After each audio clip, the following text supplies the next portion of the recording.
But the political division back then was different than the political division today, because back then, both sides agreed on the fundamental morality of the thing.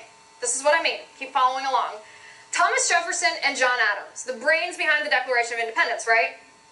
They teamed up in the Continental Congress to fight for independence, freedom, liberty, justice for all.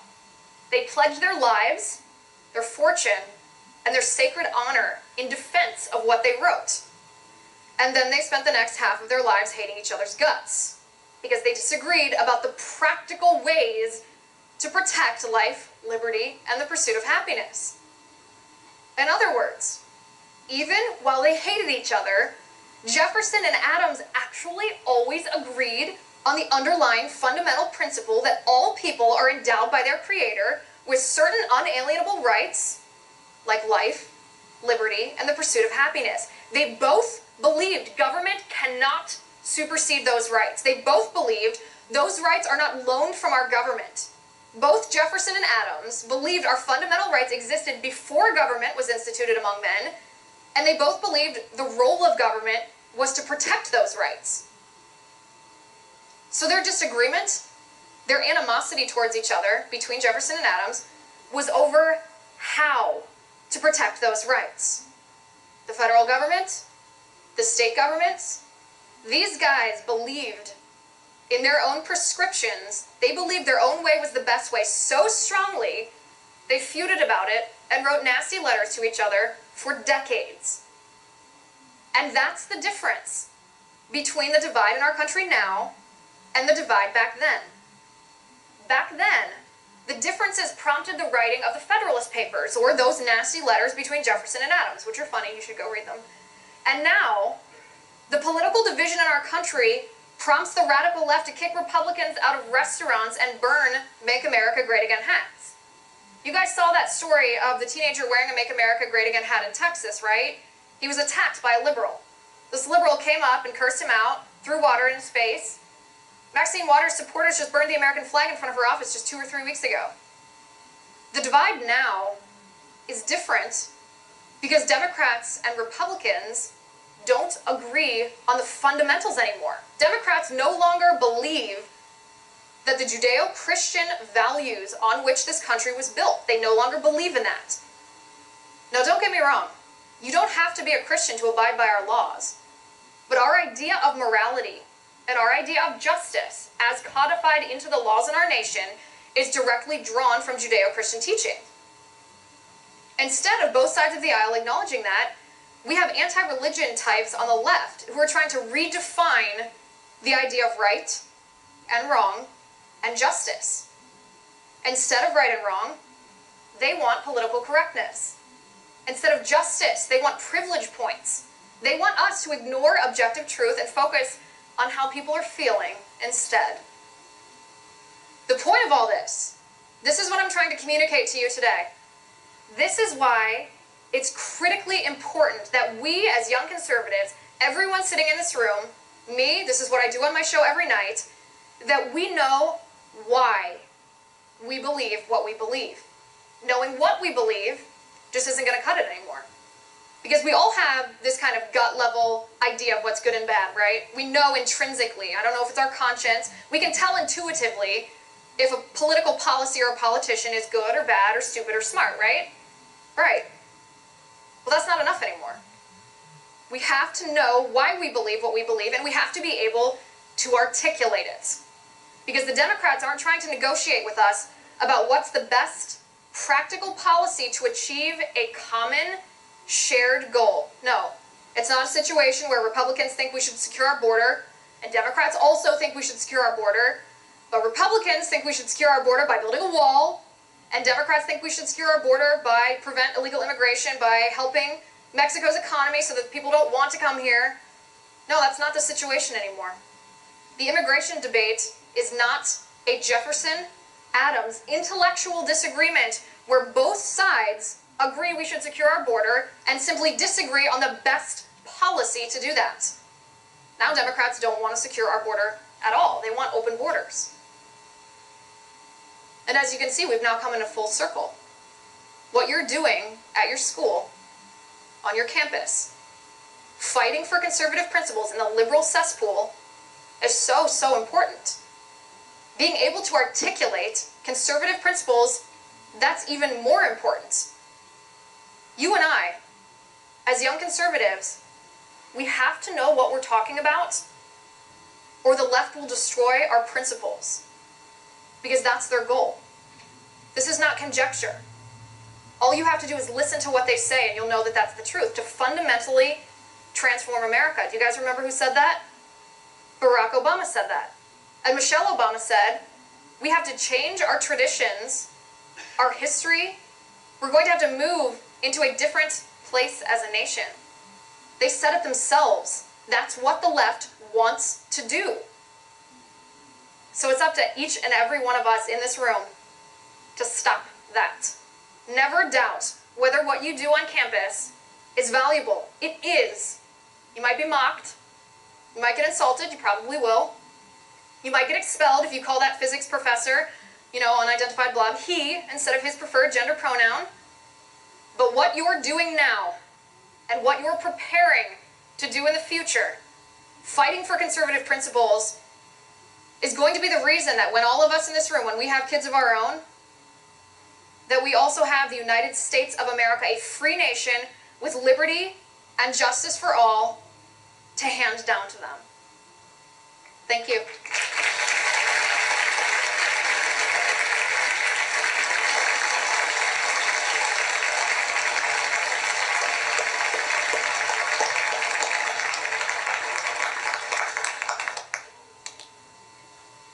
Gavi Greenspan from Western New England University. My question is, I appreciate your point about how conservatives and liberals disagree on the fundamental principles, because I don't think that liberals do believe in Judeo-Christian morality or natural law, or the other thing that we think really gets to the heart of everything in politics and government. And so I guess my question is, if we've come to a point where we no longer disagree, or where we disagree not only on policy details, but on the most fundamental principles really of political philosophy and just in general, is it possible for this country to continue to be one unified nation, and if so, how? Sure. By doing what we're doing. By educating people. Every voter, you have to remember, when I talk about the radical left, it's mostly the leaders of the radical left movement that I'm talking about. It's not necessarily liberal voters. It's not the people who nominated or who voted for Alexandria Ocasio-Cortez. There are leaders of the radical left who will profit off of being in charge of government. So it's our job to educate voters. It's our job to educate our peers. I mean, in this past election, I forget the exact number, but the millennial population, we could have actually determined the outcome of the 2016 election by ourselves if all of us had turned out to vote.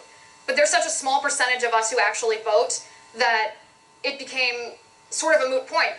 I guess the politicians, Donald Trump and Hillary Clinton, didn't really reach out to millennials as much because we don't vote. So it's our job to educate people, to bridge that divide, because it's not a lost cause by any means. That's why we do what we do, to fight for this country so that it remains unified, it remains one nation under God. Thank you. Sure. Hi Liz, my name is Brian Jenkins. Hi, I go Brian. to the University of Riverside, UC Riverside.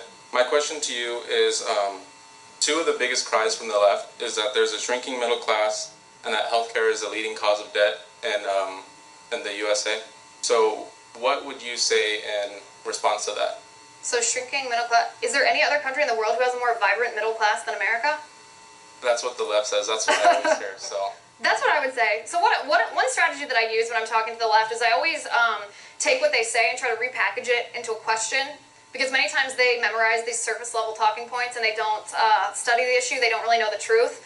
So if they're talking about a shrinking middle class, I mean, if you look at the history of our nation, if you look at the history of the world, and then you compare that to the history of the free market economy, you can see the correlation between prosperity and capitalism. You can see how many people have pulled themselves out of poverty, not just in the United States, but around the world, because of the freedom to make those economic choices for themselves. So when they say, our middle class isn't competing with other nations, or we have a shrinking middle class, the question I would ask them is there any other nation where the middle class is as vibrant and as wealthy and has as much disposable income as we do in the United States? Because I think the answer to that is no, and they won't admit it. And okay. Can you repeat the second half of your question? Yeah, the second one was that healthcare is the leading cause of debt for families in the United States of America, meaning that it's like once they need healthcare, when they get the attention they need, that's what drives them into debt the most. Okay, that's probably true. I don't have this statistic in front of me, but there's a pretty easy solution to that. Give healthcare back to the free market. We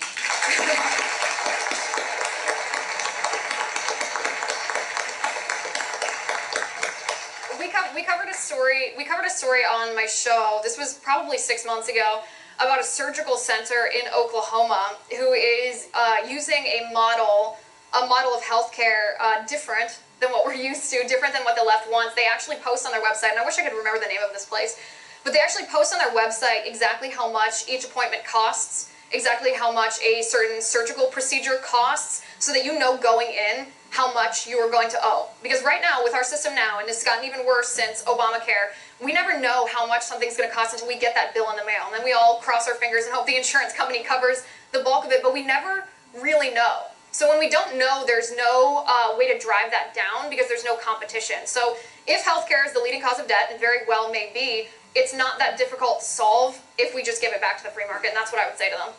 Okay, thank you so much. Sure. Liz, Jeremy Roscoe from Benedictine University. Hi, Jeremy. Care to make a comment on a statement my professor said about how it's worse for an inner city family in Chicago to have a baby be born because they're poor and won't have everything paid for than a child to be born in Havana, Cuba? Well, that's very sad, isn't it? Mm-hmm. I don't think it's ever. I don't think it's ever a tragedy for a baby to be born. I mean,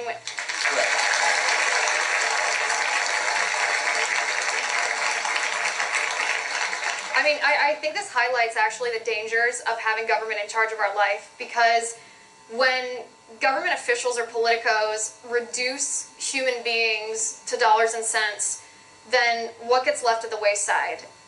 Dignity, the dignity of human life. So not only is he factually incorrect, your professor factually incorrect, it is not worse for a baby to be born in the United States in any circumstance than to be born in Cuba. He's also missing a fundamental point, that our country was founded on the premise that every person has dignity, every person has a right to life, and every person has a right to liberty and the pursuit of happiness. And that applies here because it doesn't matter in our country what socioeconomic situation you're born in. You're not stuck there. You have that opportunity to achieve anything that you want, or at least to attempt to achieve it. You won't always get a trophy for it, but you have that opportunity to pull yourself out of poverty. So not only is he missing the dignity of life, I think he's missing what makes America great and what makes Cuba suck. That they don't have the opportunity, to pursue what they want to, and we do here. Thank you. Sure.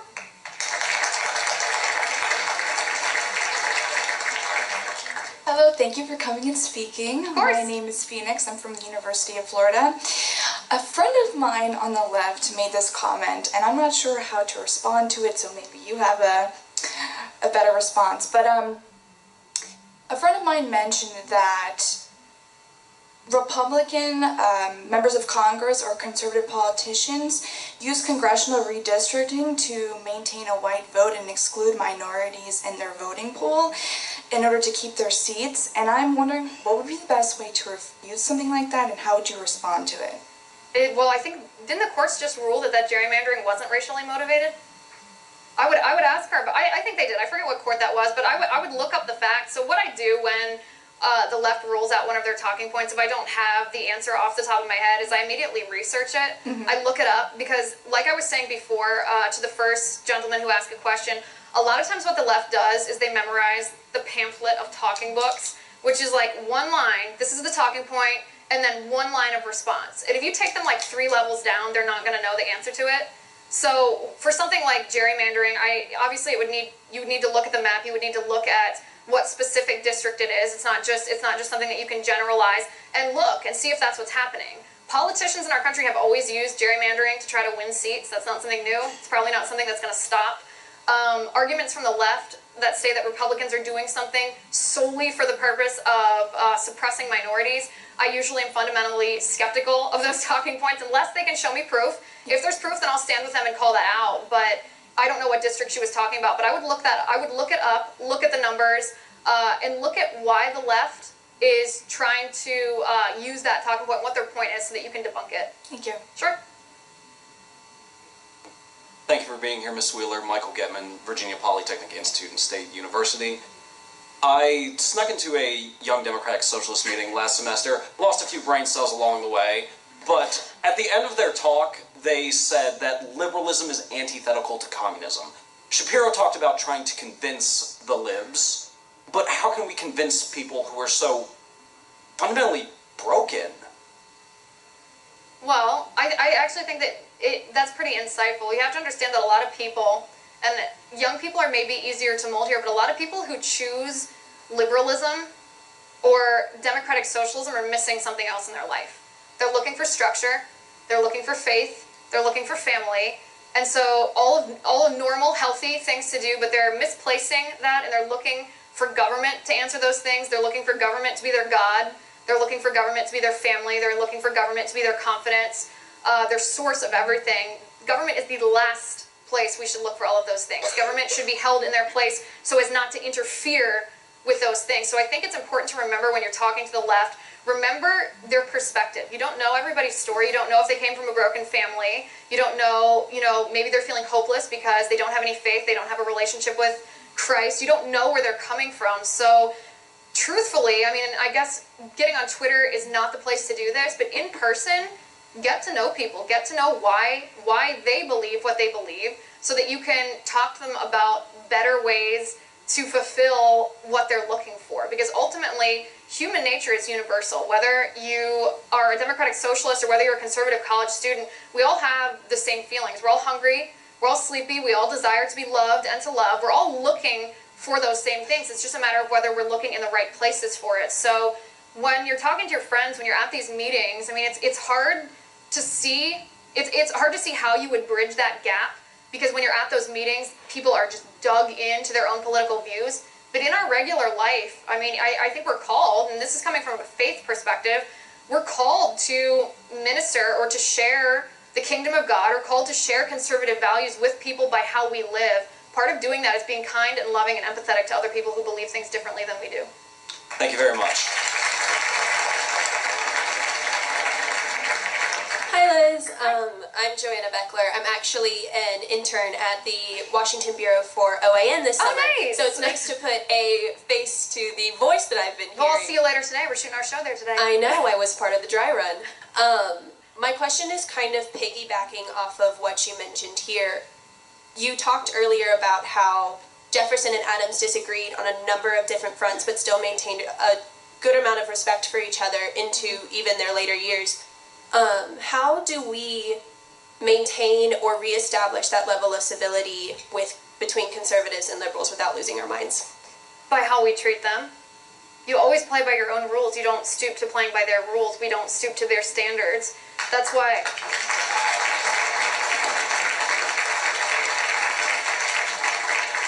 That's why, did you guys see that video or that tweet from Jim Acosta from CNN when he was at that Trump rally? Did you see how that crowd treated him, kind of like a mob? I actually didn't like to see that. I didn't think that he should be treated like that. I think he's dishonest. I think he's trying to take down Trump, all the criticisms in the world towards him.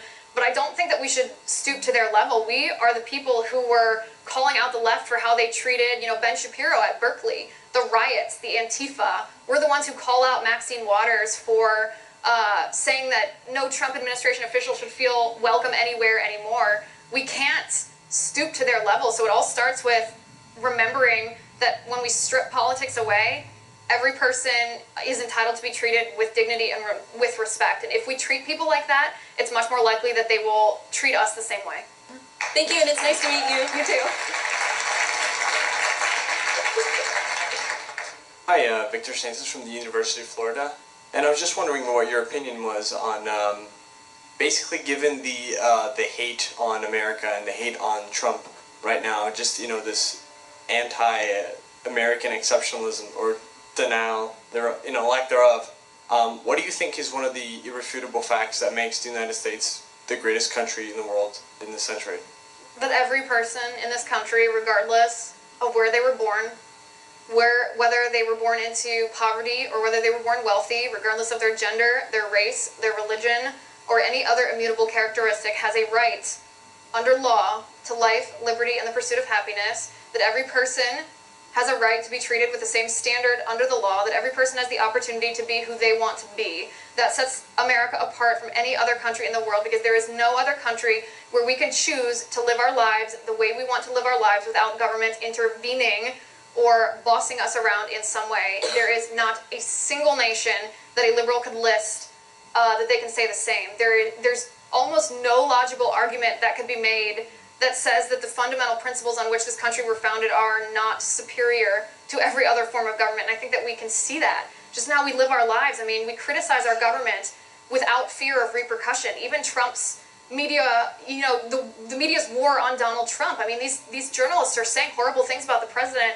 and they're allowed to go back in the press briefing room the very next day. They're not thrown in jail. They're not assassinated. They're not silenced. We're allowed to criticize our government. We're allowed to vote in who we want and vote out who we want. We are allowed to advocate for what we want. We're allowed to live the way we want, marry who we want, work how we want, say what we want, keep and bear arms no matter what the left thinks when we want. Everything about this country, every liberty that is codified into our Constitution and into our laws does make us superior to other nations in the world. Doesn't mean that it makes us superior as individuals. The dignity of all people are equal, but our governmental structure is superior. Thank you so much.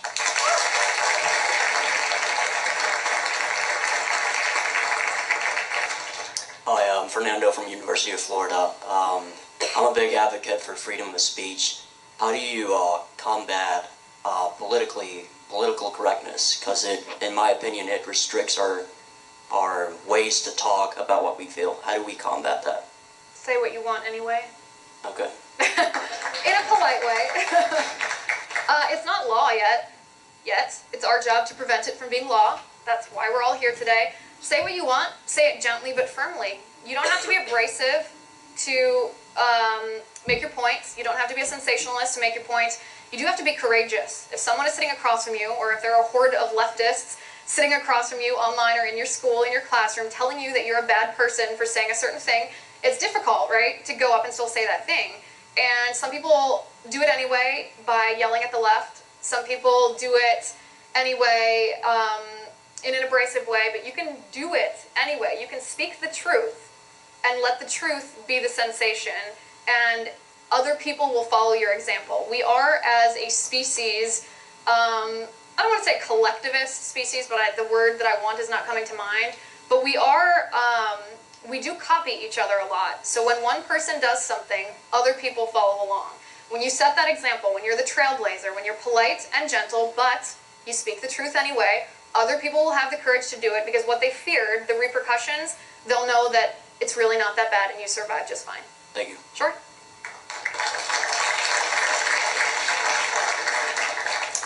Hi, Nolan Meyer. I'm with the NJC program at CRTV. Oh, nice. Yeah. Anyway, I really believe that separation of church and state is one of the most important fundamental constitutional values. And so, you know, I disagree on the point that we draw our constitutional morality directly from Judeo-Christian values. But on a larger point, where do we draw them from? I don't know. But I want to make this point. You can ask your question. I do want to make this point. You don't have to be Christian.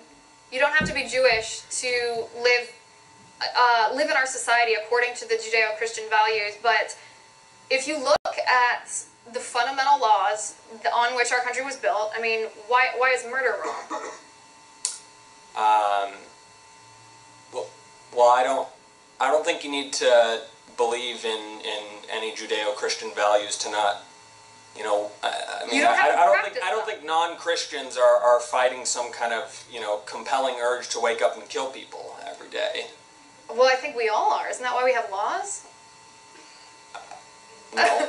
No, the reason that I ask you about murder is because our idea of right and wrong, that every person is created with dignity, that we all have inherent rights, that's not just endowed by nature.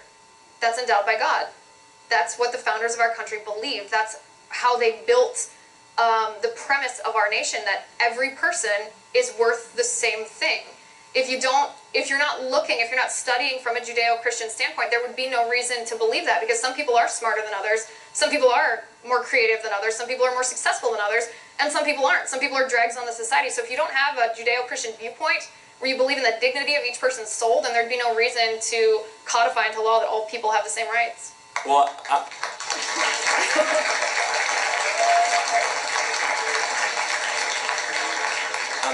I'm confident that you can justify making an argument against murder without invoking Christianity. But getting to my question, Sure.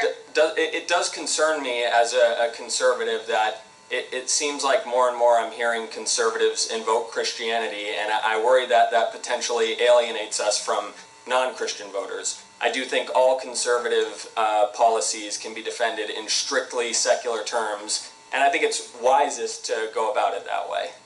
I agree with you that all conservative policies can be defended in strictly secular terms. I think there's a place for both.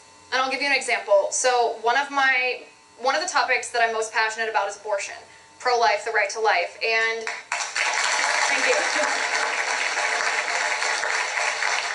And there are many avenues that you can take to make that argument. There are arguments from a religious standpoint that those of us who are Christian believe that from the moment of conception, God has formed this baby in the womb, fearfully and wonderfully made, and therefore we have no right morally to end that child's life. You can also do it from a secular standpoint. You can say, well, science says that life begins at conception. A unique DNA is formed from the moment that sperm fuses with an egg. So if that new human life is a person, and it is, because there's no other time during a pregnancy that it would become a person, turn from a non-person into a person, then by our standards in our country, by our laws, what right do we have legally to end that person's life? What right do we have standing outside the womb to say, well, this person deserves less protection under the law than I do?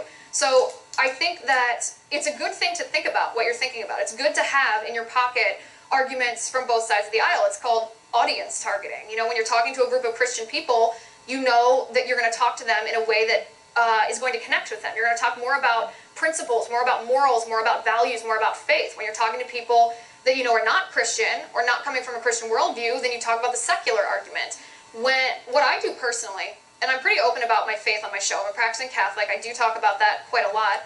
What I do in my personal life is when I'm examining a political policy or a bill, I support it only if it has an argument from both from a secular standpoint, a practical standpoint, and a religious standpoint. Meaning I would never support a policy that I thought would practically work if it contradicted my religious views, but I would never support a policy based only on my religious views if there wasn't a practical argument for it either. And I think when you kind of combine that hybrid, you make sure that you're not imposing your religious views on other people, forcing them to live their lives or live their lives in our society under your religious tenets. But it's also, I mean, our government is by the people, for the people, and of the people. Our religious beliefs inform our values, and it should inform our politics.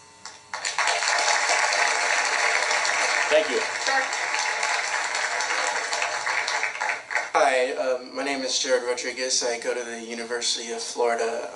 But my question is, in the era of fake news and whatnot, it seems that journalism is not as respected as it used to be in a career in that sense. So I think a lot of young conservatives may be kind of turned away from pursuing a career in journalism. So do you think that we should be making a push in order to kind of combat like the left basically dominating the mainstream media, or is it kind of like a lost cause, the left will always kind of dominate? I hope it's not a lost cause. That would mean what I do on my show every night doesn't mean anything. No, I think conservatives should get into media for sure. The more of us, the better. I don't really buy into the generalizations when you say, oh, should we try to look at journalism and recreate the image, make it more respected. We should look at each individual person's work and judge them based on the work. If their work is worthy of respect, then respect it. If it's not, then criticize it. Getting into journalism or getting into politics or political commentary, it is somewhat different. I mean, the line between it has been smudged, I think, because there's so much political activism just in journalists who claim that they're straight news. We see that with Jim Acosta, to go back to that example. But the more of us, the better. I would just say for people who are feeling hesitant for young conservatives who are feeling hesitant about getting into journalism or getting into political commentary or the news, make sure before you do, you know why you believe what you believe. Because the first thing that will happen to you when you speak the truth, when you stand up for conservative principles, is you'll get attacked. Our human nature reaction when we get attacked is to question ourselves. That's normal, everyone does it, is to question ourselves. You have to know, not only so that you can speak to them, but you have to know for yourself that what you're saying is correct. Whether it's factually correct, whether it's morally correct, whatever. You have to know why you're standing for each policy, because then when you get attacked, you can just brush it off and be like, they're wrong. And then you won't feel the same hesitation to wade into, a nasty business. Thank you. Sure. Thank you all.